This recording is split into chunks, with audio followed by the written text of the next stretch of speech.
मित्रों नमस्कार, आपको मेरा सादर प्रणाम। तो मित्रों, मैं आज घर में पूजा पाठ कैसे करना है और पूजा पाठ करने से बरकत क्यों नहीं आती है, कहाँ पर क्या कमी रह जाती है, तो मैं आपको बताता हूँ कि इतनी पूजा करने के बाद हमें उस पूजा का फल क्यों नहीं मिलता है। तो मित्रों, बड़े प्रेम पूर्वक आप कथा श्रवण करिएगा। मैं आपको पूरी कहानी बताता हूँ इस वीडियो के माध्यम से। असल में जाने अनजाने में कुछ लोग पूजा के दौरान कई तरह की गलतियां कर बैठते हैं, जिसकी वजह से उन्हें पूजा का फल प्राप्त नहीं हो पाता है और उनकी पूजा आधी अधूरी ही रह जाती है। और ऐसे में अगर आप गलत विधियों और नियमों के साथ पूजा पाठ करते हैं तो इसका हमें पूर्ण फल नहीं मिलता है और विपरीत प्रभाव भी पड़ सकता है। तो चलिए मित्रों, जानते हैं घर और मंदिर में पूजा करने का सही तरीका क्या है। किसी भी देवी देवता या भगवान का पूजा करने से पहले हम लोग स्नान करते हैं। स्नान के पश्चात शांत मन से भगवान के सामने आसन पर बैठा जाता है। पूजा कभी भी खड़े होकर नहीं करनी चाहिए और ना ही खाली फर्श पर बैठना चाहिए। बैठने के लिए हमें आसन का प्रयोग करना चाहिए और बिल्कुल भी फर्श पर नहीं बैठना चाहिए, जो कि बिल्कुल गलत है। जिस तरह से भगवान को बैठने के लिए आसन दिया जाता है, उसी प्रकार हमें भी आसन पर ही बैठना चाहिए। शास्त्रों में कंबल और कुश के आसन को पूजा के लिए बहुत ही शुभ और अच्छा माना गया है। इस बात का भी हमें ध्यान रखना चाहिए कि पूजा का स्थान घर के फर्श से थोड़ा ऊपर होना चाहिए, क्योंकि भगवान अतुल्य और श्रेष्ठ हैं। इसलिए आप अपनी बराबरी में उनकी पूजा ना करें। पूजा के लिए भगवान को किसी चौकी में या फिर फर्श से ऊंचे स्थान पर स्थापित करें। इसके अलावा पूजा घर में देवी देवताओं की मूर्तियों को भी दीवार से सटा कर नहीं रखना चाहिए। पूजा करते समय हमारा मुंह उत्तर या फिर पूर्व दिशा में ही होना चाहिए। घर या किसी भी मंदिर में पूजा संपन्न करने के बाद भगवान से अपनी भूल के लिए उनसे क्षमा याचना जरूर करना चाहिए।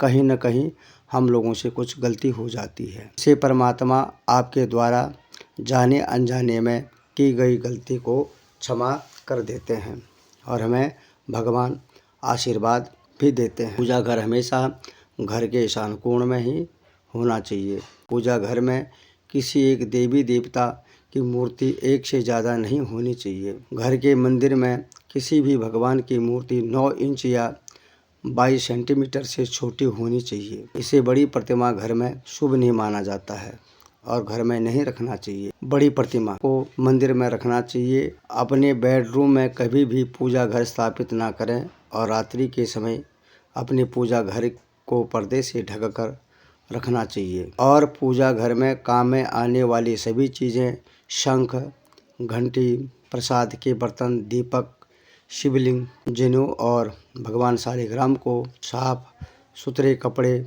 ऊपर रखना चाहिए। ऐसा नहीं करने पर हर रोज़ पूजा पाठ करने के बाद भी आपको उचित फल की प्राप्ति नहीं होती। अक्सर लोग पूजा करते समय सिर्फ धूप जलाते हैं, लेकिन यह गलत है। किसी भी देवी देवता की पूजा करने से पहले दीपक जलाना अनिवार्य माना जाता है, क्योंकि ऐसी मान्यता है कि दीपक भगवान के प्रति हमारी भक्ति और भाव, हमारे द्वारा चढ़ाया गया प्रसाद, धूप और अन्य कार्यों का साक्षी होता है। अगर आप पूजा करने से पहले दीपक नहीं जलाते हैं तो भगवान तक आपकी प्रार्थना कभी नहीं पहुंचती और न भगवान उस पूजा को स्वीकार करते हैं। आजकल ज़्यादातर घरों में अगरबत्ती का इस्तेमाल ही किया जाता है, परंतु कभी भी पूजा करते वक्त अगरबत्ती का इस्तेमाल बिल्कुल भी नहीं करना चाहिए। अगरबत्ती में बांस की डंडी का इस्तेमाल किया जाता है, जो कि हिंदू शास्त्रों में पूजा में बांस का इस्तेमाल वर्जित माना गया है। इसलिए हमेशा पूजा में दीपक का इस्तेमाल करना चाहिए। अपने मंदिर या पूजा घर में कभी भी नग्न मूर्तियां न रखें। देवताओं को वस्त्र सिलकर पहनाएं। आजकल बाजार में भी देवी देवताओं के वस्त्र उपलब्ध हैं। आप चाहे तो बाजार से भी ले सकते हैं। हमेशा देवताओं की पसंद के अनुसार या फिर शुभता को ध्यान में रखते हुए वस्त्र धारण करवाना चाहिए। और सूर्य, गणेश, दुर्गा, शिव और विष्णु यह पंचदेव कहलाते हैं। इनकी पूजा सभी कार्यों में सर्वप्रथम की जाती है और इनकी पूजा अनिवार्य रूप से ही मानी गई है। प्रतिदिन पूजन करते समय इन 5 देवों का ध्यान अवश्य करना चाहिए। इससे माता लक्ष्मी की कृपा और वैभव समृद्धि प्राप्त होती है। आप चाहे किसी भी देवी देवता का पूजन कर रहे हो, लेकिन सर्वप्रथम हमेशा प्रथम पूज्य श्री गणेश भगवान को ही प्रणाम किया जाता है। किसी भी हवन या किसी भी शुभ कार्य की शुरुआत में भगवान श्री गणेश को प्रणाम करके ही की जाती है।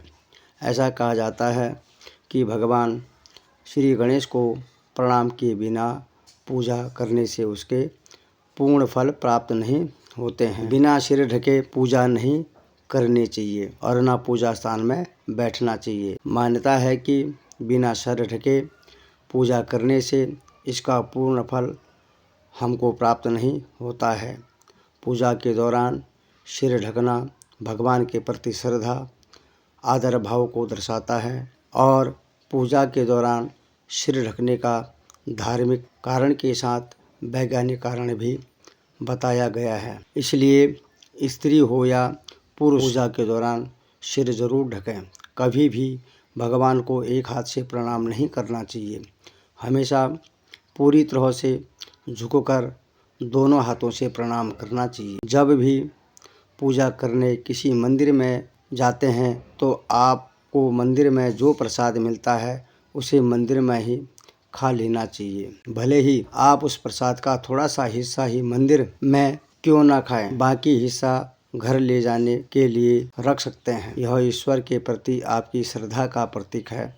आप जब भी मंदिर जाते हैं तो आपको एक बार घंटा जरूर बजाना चाहिए। ऐसा माना जाता है कि घंटा बजाने से आपका संदेश सीधा परमात्मा ईश्वर तक पहुंच जाता है, हमारी उपस्थिति लग जाती है। और घर में पूजा करने के बाद शंख घंटी को बजाना महत्वपूर्ण माना जाता है।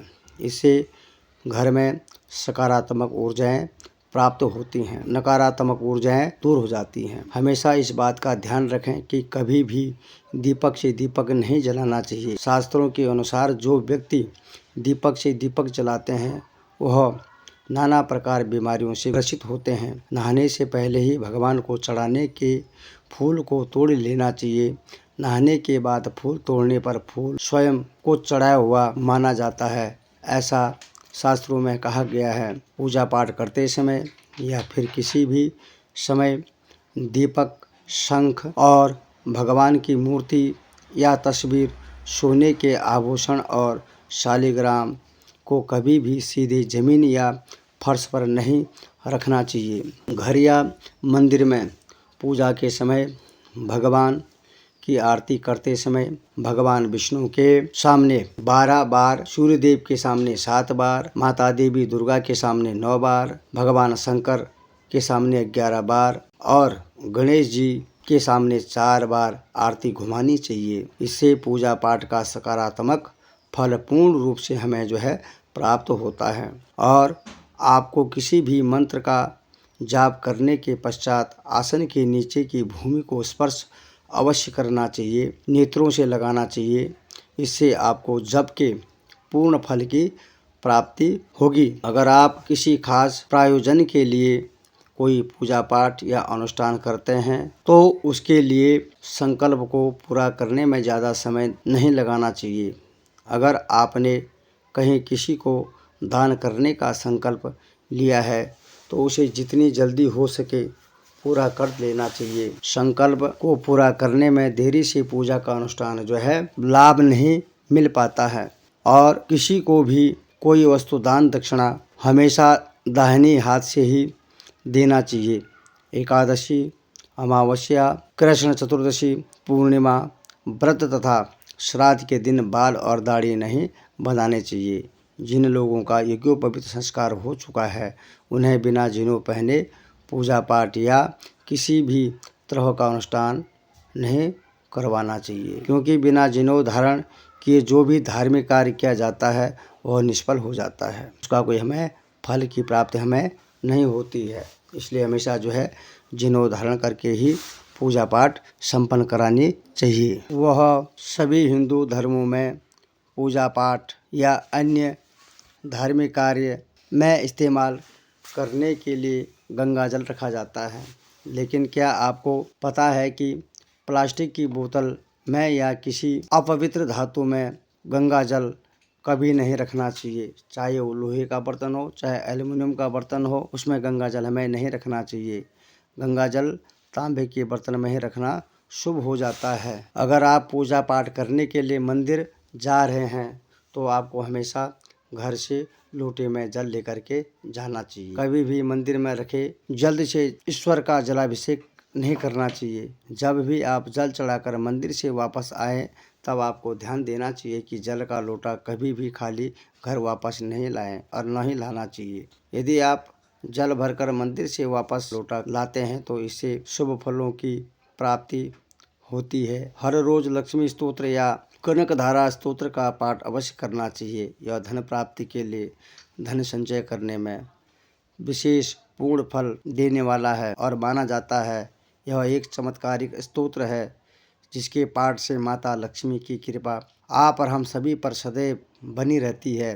इस स्तोत्र की खासियत यह है कि यह किसी भी विशेष माला या पूजा पाठ की मांग नहीं करता। पूजा अर्चना करने के बाद आप इसका पाठ कर सकते हैं। लक्ष्मी स्तोत्र या कनक धारा स्तोत्र पाठ अवश्य करें अपने घर में, जिससे आपकी उन्नति होगी, विद्या बुद्धि की प्राप्ति, जिस चीज़ की भी आपको आवश्यकता होगी वह आपको जो है पूर्ण रूप से प्राप्त होगा, चाहे वो धन की बचत ही क्यों ना हो। वास्तु शास्त्र के अनुसार बहुत से लोगों में आदत होती है कि खाना खाते समय पढ़ाई या काम की चीज़ें करते हैं। यह बहुत अच्छा नहीं माना गया है और यह आपके साथ धन के साथ साथ कई चीज़ों के लिए नुकसानदायक साबित हो सकता है। खाना खाते समय ही पाचन क्रिया शुरू हो जाती है। अगर आप खाते समय पढ़ाई या फिर अन्य काम करते हैं तो इसका असर आपकी पाचन शक्ति पर भी पड़ सकता है, जिससे स्वास्थ्य संबंधी कई समस्या बननी शुरू हो जाती हैं। इसलिए मित्रों, इन आदतों से हमेशा जो है बचना चाहिए। भोजन के नियम: भोजन की थाली को हमेशा पाट, चटाई, चौक या टेबल पर सम्मान के साथ ही रखना चाहिए। खाने की थाली को कभी भी एक हाथ से न पकड़ें। ऐसा करने से खाना जो है प्रेत योनि में चला जाता है। भोजन करने के बाद थाली में ही हाथ ना धोएं। थाली में कभी जूठन ना छोड़ें। भोजन करने के बाद थाली को कभी भी किचन स्टैंड, पलंग या टेबल के नीचे ना रखें और ऊपर भी ना रखें। रात्रि में भोजन के जूठे बर्तन घर में नहीं रखने चाहिए। भोजन करने से पूर्व दिशाओं का आह्वान जरूर करना चाहिए। भोजन करते वक्त वार्तालाप या क्रोध, किसी भी प्रकार का जो है विवाद नहीं करना चाहिए। परिवार के सदस्यों के साथ बैठकर बड़े आराम से भोजन करना चाहिए और भोजन करते वक्त अजीब सी आवाज़ें न निकालें। रात में चावल, दही और सत्तू का सेवन करने से लक्ष्मी का निरादर होता है एवं समृद्धि चाहने वालों को तथा जिन व्यक्तियों को आर्थिक कष्ट रहते हैं उन्हें इसका सेवन रात में भोजन में नहीं करना चाहिए। भोजन सदैव पूर्व या उत्तर की ओर मुख करके ही करना चाहिए। संभव हो तो रसोई घर में ही बैठ करके भोजन करें, इससे राहु शांत होता है। पहले ज़माने में लोग जो है रसोई घर में ही पूरे परिवार मिलकर के भोजन करते थे। और मित्रों, जूते पहने हुए कभी भोजन नहीं करना चाहिए। सुबह कुल्ला किए बिना पानी नहीं पीना चाहिए और ना चाय पीनी चाहिए। जूठे हाथों से या पैरों से कभी गौ, ब्राह्मण तथा अग्नि का स्पर्श बिल्कुल भी नहीं करना चाहिए। और नल से पानी का टपकना आर्थिक क्षति का संकेत है। टपकते नल को जल्द से जल्द ठीक करवाएं। घर में किसी भी बर्तन से पानी रिस रहा हो तो उसे तुरंत ठीक करवाना चाहिए। ऐसे बर्तन घर में नहीं रखने चाहिए। छत पर रखा पानी की टंकी से पानी बहता हो तो उसे भी जल्दी से जल्दी जो है ठीक करवा लेना चाहिए। घर में क्रोध कलह से हमेशा जो है दूर रहना चाहिए। किसी भी प्रकार का जो है रोना धोना आर्थिक समृद्धि एवं ऐश्वर्य का नाश कर देता है। इसलिए मित्रों, घर में कलह क्लेश पैदा न होने दें। आपस में प्रेम और प्यार बनाए रखने के लिए एक दूसरे की भावनाओं का जो है आदर मान सम्मान करना चाहिए और परिवार में हमेशा मर्यादा में ही बना रहना चाहिए। परिवार के लोगों को सुनने और समझने की क्षमता हमेशा अपने आप में होनी चाहिए और इसको हमें बढ़ाना चाहिए। अपने विचारों के अनुसार घर चलाने का प्रयास न करें। सभी के विचारों का सम्मान करें, उनका आदर करें। इससे हमारा परिवार जो है बड़ा खुश रहेगा। घर की सफाई कभी भी ब्रह्म मुहूर्त या संध्या काल को झाड़ू नहीं लगाना चाहिए। झाड़ू को ऐसी जगह रखो जहाँ किसी अतिथि की नज़र न पड़े। झाड़ू को पलंग के नीचे भी नहीं रखना चाहिए। घर को साफ सुथरा और सुंदर बनाकर रखें। घर के चारों कोने साफ हो। खासकर ईशान उत्तर वायव्य कोण को हमेशा जो है खाली और साफ सुथरा रखना चाहिए।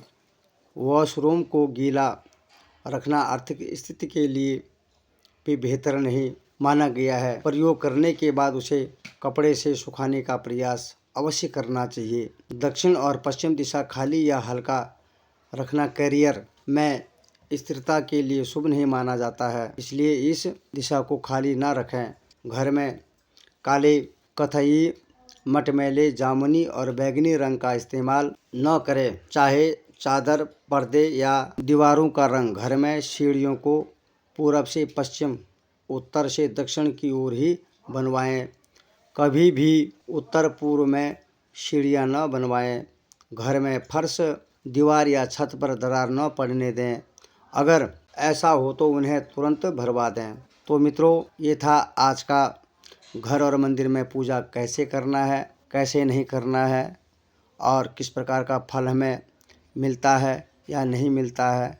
तो हमेशा जो है बड़े खुश मन से भगवान का पूजन करना चाहिए, जिससे हमारे घर में बरकत हो, खुशी हो, धन धान्य लक्ष्मी की प्राप्ति हो, घर का माहौल अच्छा हो और सबकी ज़िंदगी संवरे बदले। इस प्रकार के कार्य हमें करने चाहिए। इसलिए पूजा पाठ को हमेशा जो है शुद्ध और साफ मन से ही करना चाहिए।